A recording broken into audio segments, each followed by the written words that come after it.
Hi, everybody. I'm Lindsay Parker from Yahoo Music. Thank you for coming. Thank you for being here. What does New York mean to you? Why is it so important to you? I know it was part of a really important period in your life. Yeah. I mean, yeah, it's really crazy and cool to be here because, I went to NYU, so it's always awesome coming back. Yeah, like New York has been I think the biggest thing about it for me is, I moved around a lot growing up, and I would always be like the dude who wasn't from the small town that I was living in, I would always be like kind of transplanted there.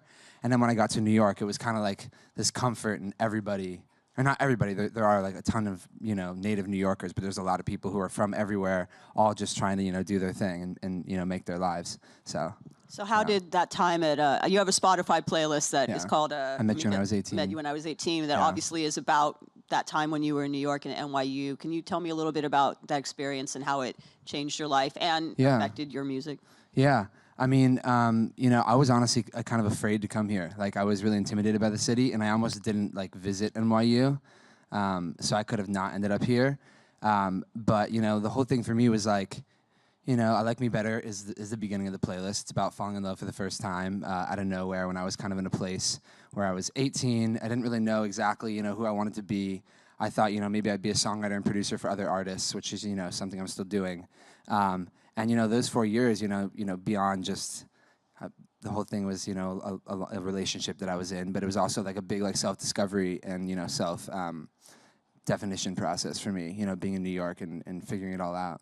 So then how does the playlist progress from there with your story? So the playlist right now is still open-ended where I'm going to be adding more and more songs, kind of filling it in like a puzzle. Because basically, it's every song I've ever put out so far. And I kind of have put them out of order up until now, and then I finally ordered them. And Paris and Rain is the most recent one to come out. And from there, it's kind of this whole process has been me kind of piecing my own story together and figuring, kind of processing everything that I went through. Well, I was reading your bio when I was doing research for this interview, and you described yourself as a hopeless romantic. It said self-described hopeless romantic. Can you please explain? I mean, obviously it's your bio, so you must agree with it, but can you elaborate on that? Yeah. I guess for example, one of the things that inspired Paris and Rain was one of my favorite movies, Midnight in Paris, La La Land. Stuff like that.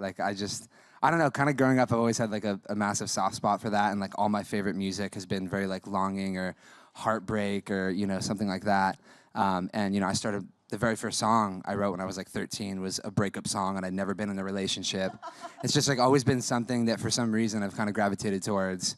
And I think for the longest time I kind of shied away from it, and I was I wanted to be cool and was no, because it's a lot of people think that's not masculine or whatever, And then I was kind of no, this is who I am. So you wrote it. Tell me about this song at age 13. It actually was on my list of questions because I know you've been doing music for so long. What was the first song you ever wrote? So tell me a little bit more about this breakup song about an imaginary. Yeah, I don't know. I feel like there would be a couple lines that made sense, and then the rest of it was just whatever random stuff was on my mind.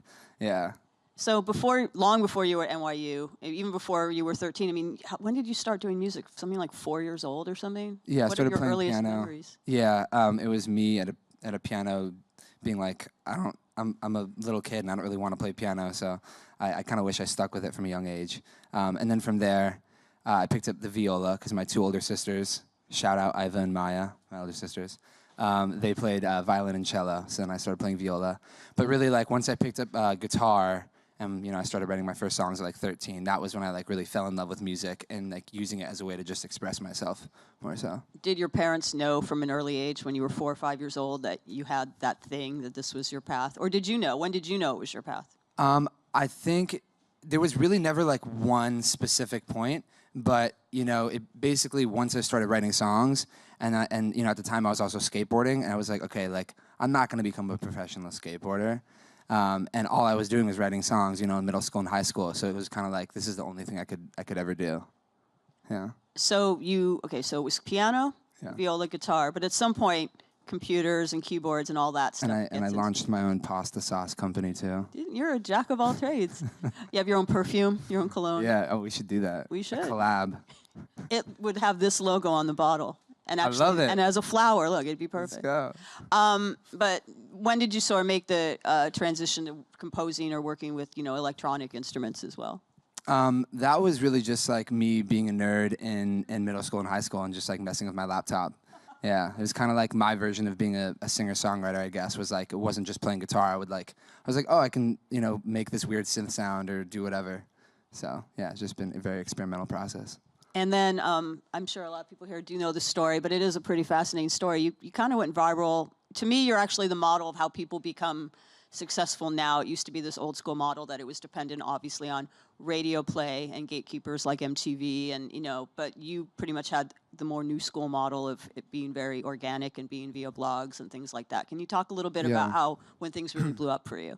Yeah, it's been a really interesting process for me because it's like growing up, when I would play in bands, I would think so much about, like how I could try so hard to push my music. And then, once I put out my first song as Lauv, it was really just about putting it online, and then like I guess people connected with it, and blogs started posting it, which is really cool. And like Hype Machine, that whole thing. But really, like I had a very interesting situation where 2 years after I put out my first song, The Other, it started to like all of a sudden bubble up on Spotify. Like it got added to one playlist. And I remember I was on tour, and I was like, I didn't even really understand the whole playlisting thing. One of my friends congratulated me, and I was like, cool. And then next thing I know, another playlist, and then another one, and then I ended up, I think, being like the only independent artist that was like on their Today's Top Hits playlist for a moment with that song, and it was like 2 years after it came out. So yeah, I think music. You have no idea like what made it show up in the algorithm. I think like somebody probably at Spotify took a chance. They heard the song and they're like, I like it. Let's see if our listeners like it. And I guess people did. I just think music's in a really cool place where like if you're doing something that you feel is like genuine and you're being honest and you put that out there and people connect to it, like they'll find it. They'll tell their friends like memes. Like the internet is crazy. Like people make things popular that they love. See, it's an interesting point of view because there are some artists that are very anti-streaming or at least have mixed feelings about it. There are some artists that even refuse to put their albums out on Spotify or whatever. You must be, what are your stance on it? I feel you obviously must be very for it because it's... Yeah, I mean, I think, to me, like I just want it to be as accessible to people as, as possible. And that's like, honestly, the way that I listen to music is, Spotify and streaming, so. How many streams do you have now? I don't know. It's crazy. Last time I read it was 250 million in under a year. That's crazy. I don't even know like what that number is. Like, how do you? How many zeros? That? It's so crazy. I mean, does that must trip you out? I mean, you're still so young and. Yeah, and one of like the craziest experiences I had recently is like some of my biggest markets on Spotify are like cities all across Asia, and I got a chance to go on tour with Ed Sheeran in Asia and play in arenas, which was like a really scary, crazy, amazing experience.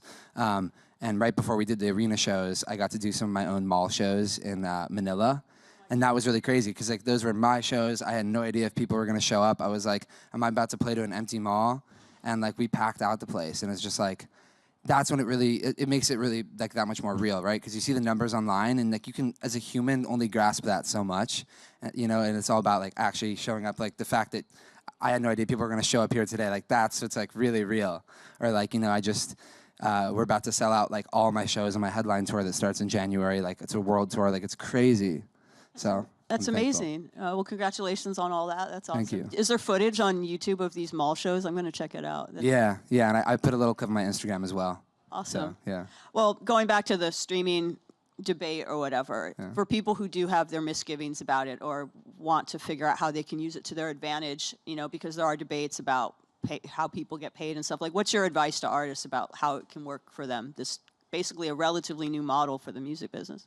In terms of like just how to put music what out are the there? pros? Yeah, how to get the music out there and I mean, there's like I have a completely independent team that's like very handcrafted of people that I love, and there's ways that anybody can put their music on Spotify, SoundCloud, everywhere. It's totally accessible to anybody, and it's especially cool because you can do that and you can own your rights, and you can be totally free. So I think that's really cool. Did you get any career advice from Ed Sheeran? He's had a pretty cool, steady climb career, and he, like you, writes for other people as well. Yeah, it was really a lot of like what I learned on that tour was just like him and just like the embodiment of him, like watching him on stage, watching the way he is just so genuinely who he is, and he doesn't care. And there's so much like, I don't know, there's so much pressure in this world right now, I feel like, for people to curate themselves so much and try so hard to be something and present their best pictures on Instagram, and like that doesn't bring any happiness, at least not for me.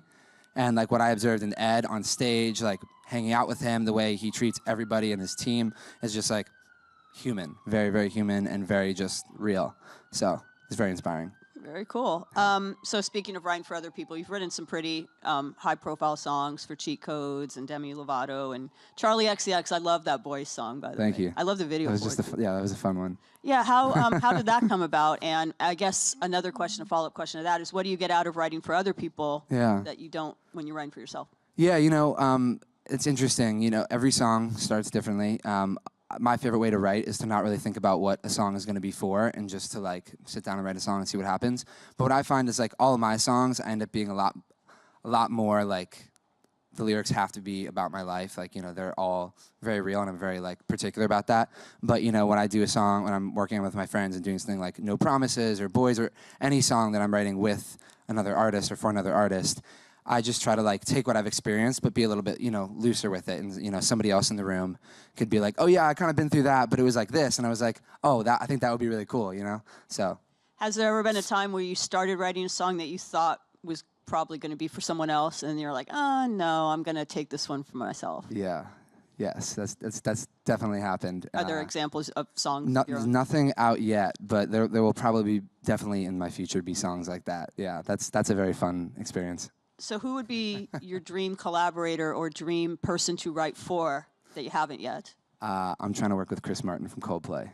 Yeah. Is that actually being discussed? Is that a... I'm discussing it with the universe. Please. Chris Martin. If any of you guys know him, please.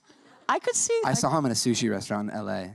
once. That's a very L.A. thing to say. And it was actually him sitting across from Beck. So that was very crazy. L.A. thing to say. Yeah. But you didn't approach him and be like, hey. No, I wanted to let them just, do their thing. Very cool. Well, maybe he's watching this, Chris Martin. If you're watching. What is it about wanting to work with him? I just think like I said, a lot of my favorite music is very like longing, heartbreak. And I just feel like he does that like the best, or he's one of the best at melodically, lyrically at doing stuff like that. Yeah. Going back to your childhood when you were getting into music and composing and writing music, what were you listening to back then? Coldplay, John Mayer. I went through a huge like emo phase. One of my favorite bands was called Taking Back Sunday. I liked a lot of like hardcore music too. Really everything, because I moved around so much, Like I lived in Atlanta, Georgia, and I got like I think my first CD was like the Eminem Show, and I also for one of my birthdays, I think my mom gave me like a Missy Elliott CD. So let's go. Good mom. Yeah, or somebody did. Maybe it was my sister. I don't know. Good sister. But yeah, my music taste has always been like super eclectic, like some jazz as well. Yeah. What was the first concert you ever went to? I actually don't remember my first concert. I think it was a My Chemical Romance concert though. That's the first one I remember. I love My Chemical Romance. Yeah. That would ruin you for all their concerts. That's a good one. What was the first concert you ever played? Like, can you tell me about your first gig? How old were you? Where was it? Oh, like my very first show ever as like a person. Yeah, the first one that I remember was like.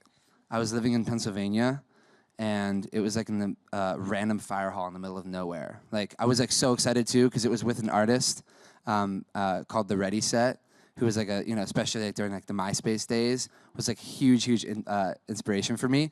And I remember like I thought it was gonna be like this crazy big show, and we all show up to this fire hall, and there like wasn't even the sound guy, and like I brought like this like really old PA system, and it was like super jank, and there was like 10 people, but it was like a huge moment because I was, really excited to be opening for him. Were those 10 people into it?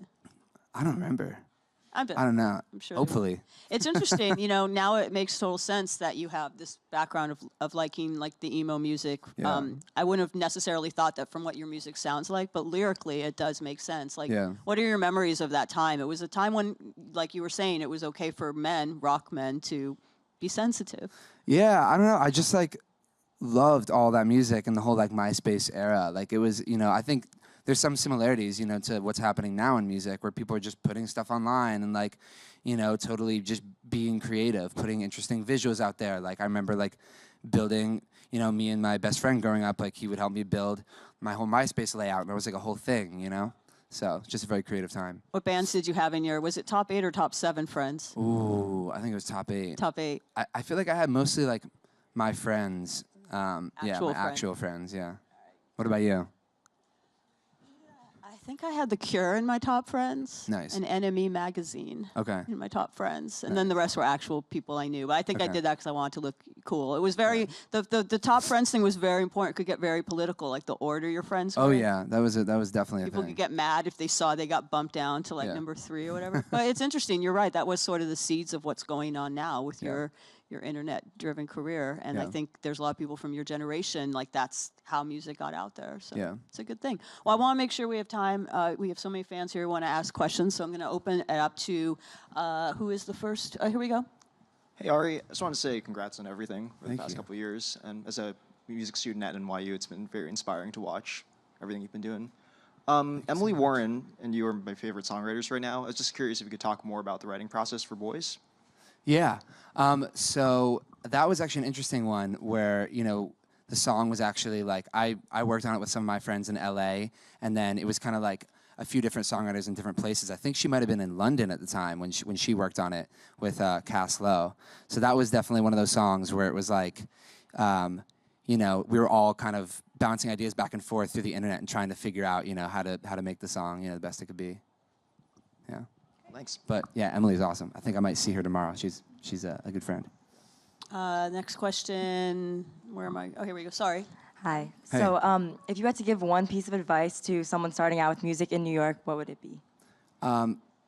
So I don't like telling people how to like do their thing, but I think the most important thing for me was just it's actually quite simple but quite complicated at the same time. Is just like to make the decision that if it's like what you're happiest doing, it's what you want to do, and it's like what you need to do in your life. Like somebody once told me that they were like, you should be a songwriter if like you wake up every day and you need to be a songwriter, and I was like, oh cool, and I was a little intimidated by that at the time, but you just have to make the decision that like no matter how many times you fail and people say no to you, or like you look awkward, or you do something that you know you second guess or whatever, because everybody goes through that you're never going to let that be the thing that stops you. Because if you make the decision that you're never going to stop, like you're the only person that can like is responsible for whether you become successful or not. Time can take its time, and you never know how long it'll take. But you know, I think in all things it's like that, right? So. Thank you, and congratulations. Yeah. Thank you.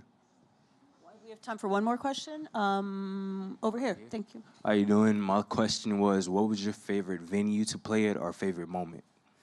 Ooh, favorite venue to play. That is really tough. I think recently I just played a radio show in Milwaukee that was like insane. It was with Khalid and Jesse Reyes, and I was like the first artist, and I was expecting it to be like empty, but it was like all 4,000 people were packed into the room. Like nobody could move. It was just super sweaty, amazing energy. It was like that also last time I played at Webster Hall. I'm pretty sure, which I'm so sad that it's like closed, right? Hopefully not forever. I'm pretty sure they must have let in more people than were legally supposed to be allowed there. So it was great. Well, thank you so much. It's been a really fascinating conversation. Congratulations on all your success. Good Thank you luck so with much. the Chris Martin thing, the perfume thing, all your future endeavors. I'll get some emails about that. Yes, well, hopefully someone will send him that and we'll get it going. Yeah. But thank you so much. It was really fun, and thank you everybody for coming. Yeah, thank you guys so much. Awesome. Thank you.